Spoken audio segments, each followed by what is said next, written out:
Chapter 36, Elves. Well then, may I offer you an apple? While I said it with all politeness, the apple one grew next to him was yellow. A little shock would be a fitting punishment for scaring me.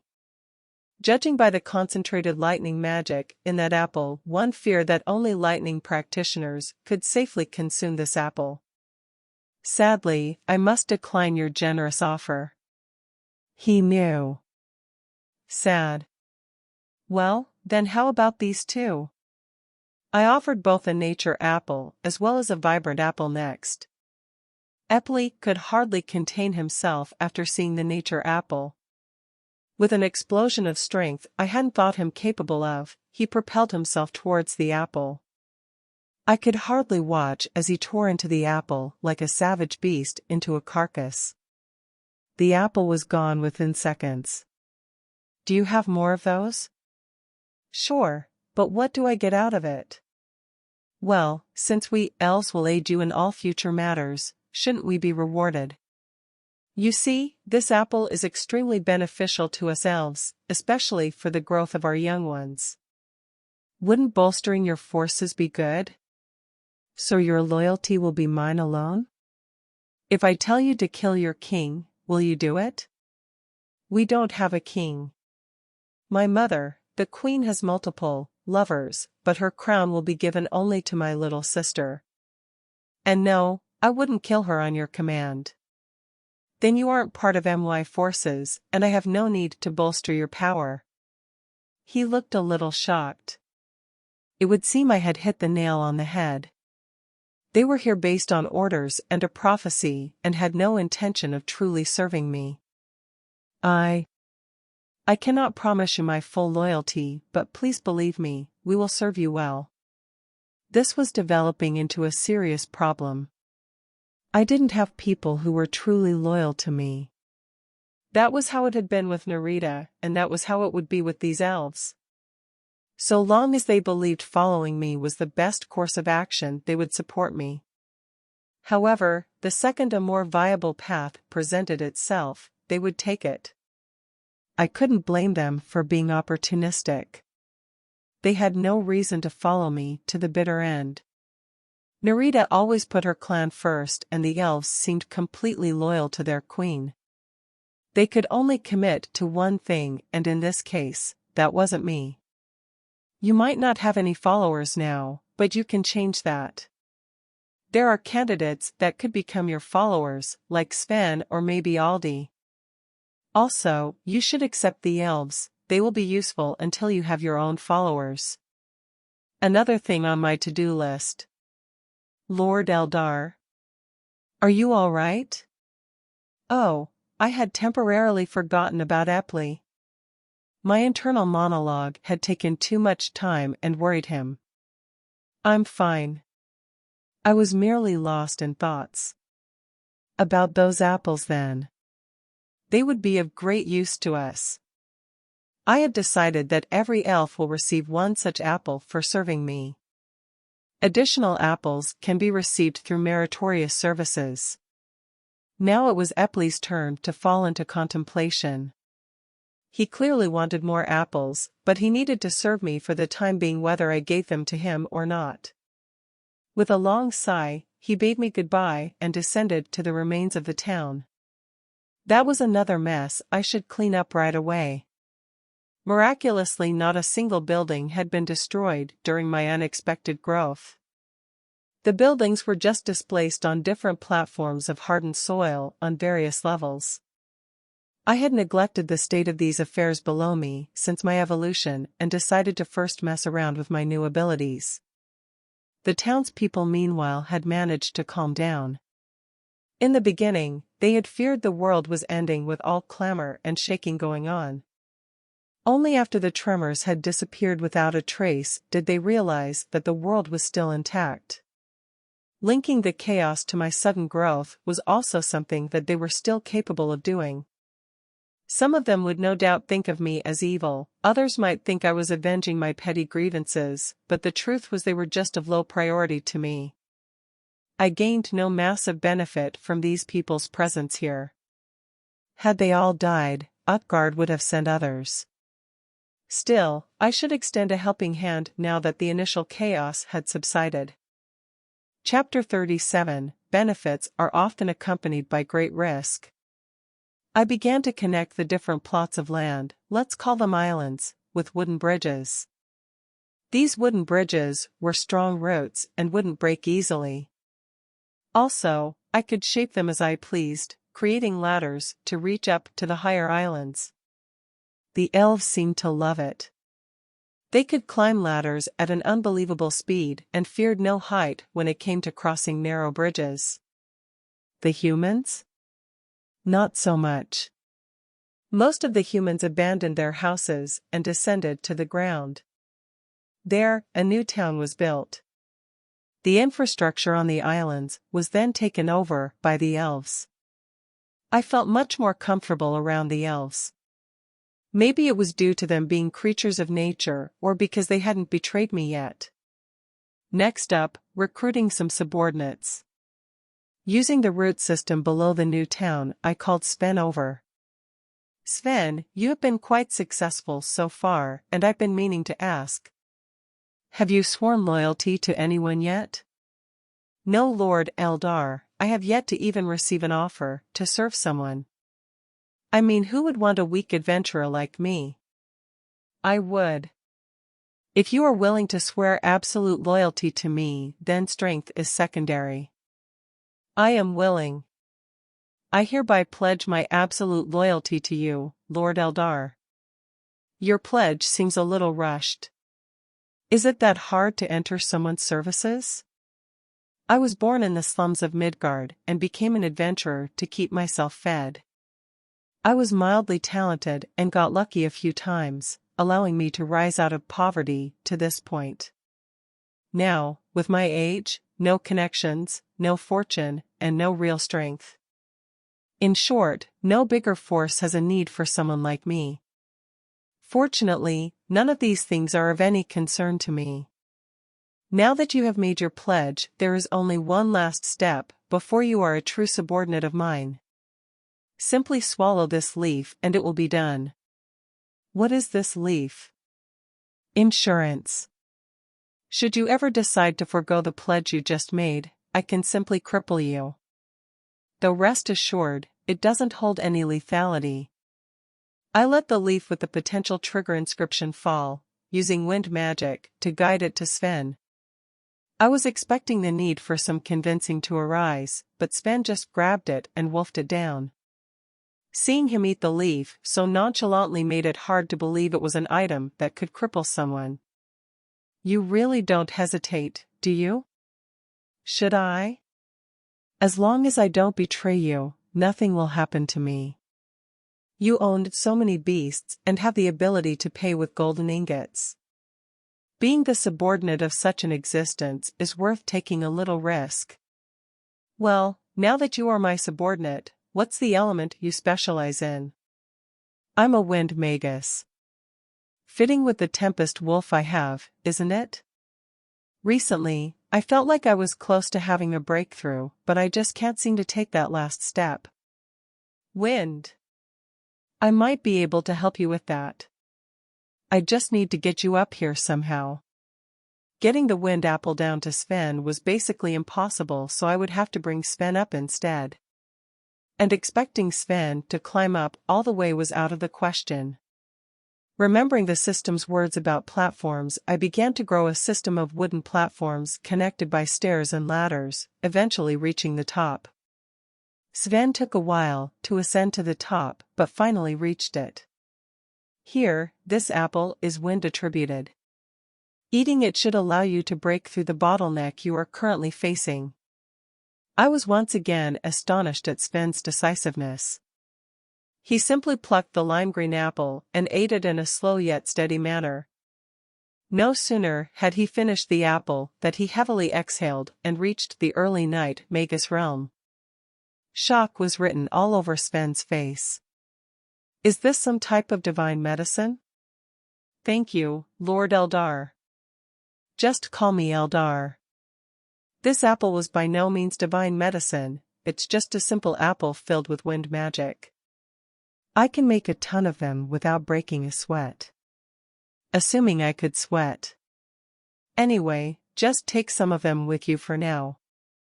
You can come and get more once you've finished them. With that, I dropped a bunch of wind apples into Sven's lap. He descended the tree with a spring in his step. Chapter 38, Rejected? Now that I had acquired my first subordinate, I wanted more. First choice. Aldi.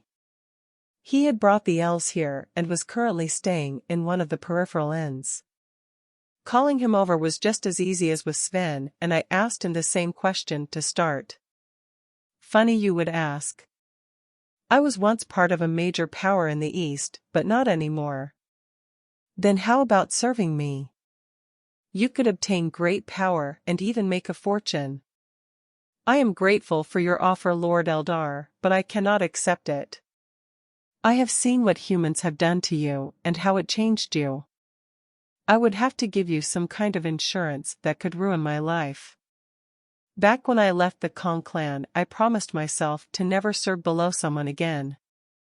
I don't ever wish to fulfill an order that goes against my better judgment. Looks like you went through something quite terrible in the past. Let's not talk about things of the past, shall we? I'm sure there is stuff you want to purchase from me. In fact, I do have some things I need. Namely, any fruit you can find, 1 or 2 of each kind are fine. Additionally, I'd like you to find me some rare ores and crystals, the same amount as last time. Sure thing, I'll see what I can do. With that, Aldi went back to the inn he was staying, leaving me a little bit disappointed. I had believed anyone who hadn't yet joined a force would instantly join me if I asked. Sven might have been a special case, or maybe my offer was only attractive to people below a certain level of power. I had little leverage when it came to convincing someone to join my ranks. Maybe I should try converting the elves? No, that wouldn't work. To the elves, their queen was akin to a goddess, reigning supreme above all. The humans seemed easier to convince. This was both good and bad for me, as I could enlist them more easily, but they would also betray me more easily. Alas, there was no perfect solution to this problem. For now, I should concentrate on what I could do. Since I had evolved, I could control 10 savage beasts now, but so far, I only had an infant to command. Keeping in mind to leave space for other species, I began to grow another 2 verdant serpents. This time I would grow adult ones. Additionally, I also grew a dozen of all beasts I had newly acquired. The time for their growth had been largely cut down. The beasts would be done in only 1 day, and the savage beasts would need only 2 weeks. If only I could quickly find a guardian beast and evolve once again. Then, my revenge wouldn't be too far off. Based on my compliant behavior in aiding the royals, the humans seemed to think I was no longer a threat now. Oh, how wrong they thought. Through a passing conversation with Aldi, I had learned early on that the strongest human was in the Grand Duke Magus realm. My current strength should be close to that of a peak Duke Magus. Currently, annihilating the Muspel clan would only spell my own end, but after going through another evolution things would be different. Not even mentioning the guardian beast I would have after my evolution. I only needed to find a mythical beast and get it to like me. Just that I couldn't go searching for one, because I was a tree and trees didn't walk. Yet. I mean, maybe a mythical beast was in fact around and I just hadn't noticed. I could ask the system, after all, asking had never killed anyone. System, is there a mythical beast around? As I thought, there was no way I would have some novel protagonist's luck. There is indeed a mythical beast in your direct surroundings. It's currently eating some of your vibrant apples. Based on its aura, it's at the close to breaking through and becoming a divine beast. Making a contract with this creature would be very fortunate for you. There was no way. Chapter 39, Queen Kimbra. Finding this creature proved somewhat difficult. The classification for beasts was different in my former life, so my mental image of a mythical beast may have been a little off the mark. I was looking for some epic killing machine in the flesh. Turns out, this peak mythical beast is a ball of fluff that fits into a human hand. Did I mention that it has wings? And that it likes to bully my giant squirrel? So, in short, I was now trying to make friends with a fuzzy mouse that was flying around eating my vibrant apples. At least it liked me. Kimbu? Kimbu. What is it? You ate all the apples again? Kimbu. Yes, I'll grow more. The speed at which this thing, I had taken to calling it Kimbu, could eat was abnormal. It could devour a bunch of apples that were bigger than itself and didn't seem to have a limit on how much it could eat. I kept on feeding the little glutton over the next week or so before consulting with the system. System, how do I make this contract? Simply ask the beast if it wishes to be your guardian beast and accept your first enlightenment fruit. The rest will happen by itself. Very well. Kimbu. Would you like to be my guardian beast and accept my first enlightenment fruit? Kimbu. Carrot. Kimbu. It was vigorously nodding and shot towards me. Only to be caught midway by an azure-colored, gloved hand.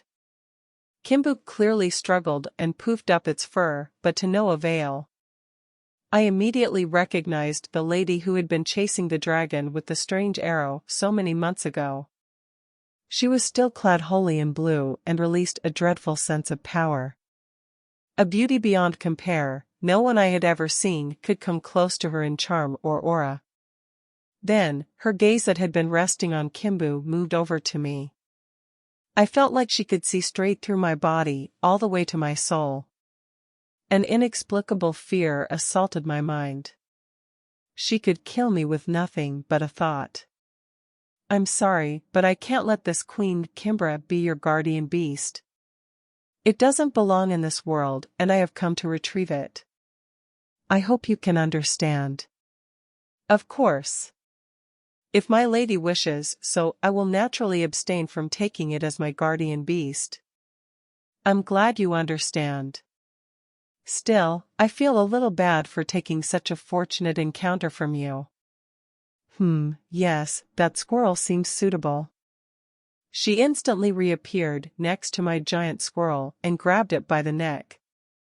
My squirrel was so scared by her overwhelming presence that it simply played dead. The lady in blue didn't seem to care and stuffed a glowing red pill down its throat. That should do it. Your name shall be Ratatosker. Once it wakes, you can take it as your guardian beast. Before I could even convey my gratitude, she flicked her wrist and disappeared along with the Queen Kimbra. System, what just happened? I'm honestly not too sure myself.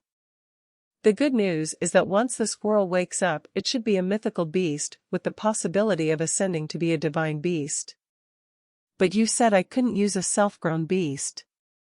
Well, you did grow it. The squirrel you grew was a normal animal. It is now going through a fundamental transformation and will end up a mythical beast. So technically, it is not a beast you grew. It's an animal you grew that was transformed into a beast. Thus, the rules won't be broken. How long until it wakes up? Weeks, months, years? Such a fundamental evolution can take any amount of time. Though at the longest it would take 3 years. Let's hope it doesn't take 3 years. Too much can change in 3 years. My revenge might have become impossible by then. So I could do nothing but wait for the day Ratatosker, as the lady had named it, woke up. Chapter 40, Heavenly Steel. I spent my days practicing different types of magic. My short-term goal was to be able to grow all basic elemental apples. Those would be fire, water, earth, wind, lightning, ice, and metal magic. I was already familiar with the basic understandings of all these elemental magic types. Remastering them to a basic level was only a matter of time. I was eventually able to grow apples filled with all these attributes. The day before, Aldi had returned and once again astonished me with his financial prowess. He hadn't just found multiple kinds of fruit but also a heap of precious materials. Diamonds, rubies, emeralds, and many other crystals. He brought them all. I had just 2 questions. How could he afford all this, and how did he not get robbed? I absorbed all the things he brought me and was about to ask about payment when Aldi took a bundle of cloth from his pocket. I came across this particular gem when I was visiting a noble in Utgard. He unraveled the bundle and revealed a crystalline shining ball. At first, I thought it was a shining gem, but as I kept looking at it, I recognized it was something else. This is heavenly steel. How did you get that? This can't be produced here, only archmages of the 2nd rank or higher can create this. What's an archmage of the 2nd rank? Someone with unimaginable power. Based on what I know, the power of an archmage should correspond to a king magus. So a 2nd rank should be above that. Above king.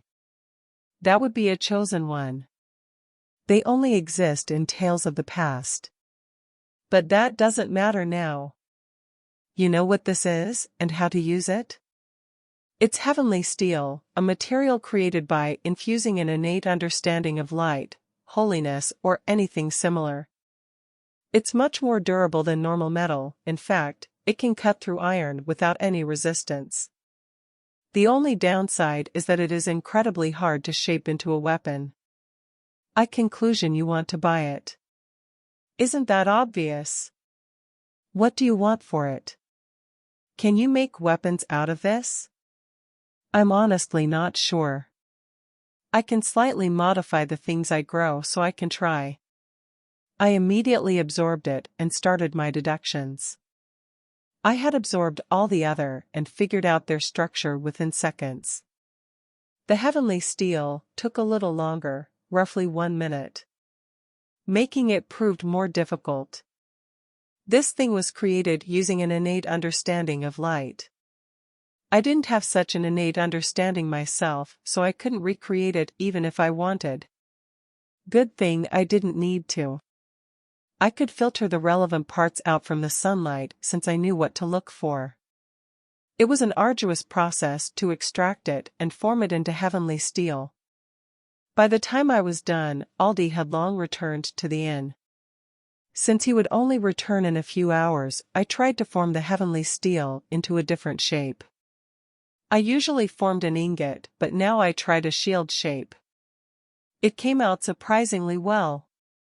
I even used some bendable vines to create an arm hold. I also created a sword and an axe. Aldi, upon his return, accepted both pieces of equipment. He also asked for a pair of combat gauntlets. I tried to tailor to his wishes, but my fine control left some things to be desired. Eldar, I have a question. Ask it then. How do you know all these things? I mean, you know how to stimulate bloodlines, you can recognize materials that even the scholars don't know the names of, and you talk of people so powerful that they are only mentioned in legends. Who are you? Who am I? That's hard to say. I am Eldar, a tree that's incredibly wise. With age comes wisdom. Should I tell him that I had been a human in another world? That I had been reborn as a tree? No. Have you ever seen a protagonist tell anyone about his former life? That would ruin all the wonderful misunderstandings that could happen. Actually, now that I think about it, maybe I should tell him.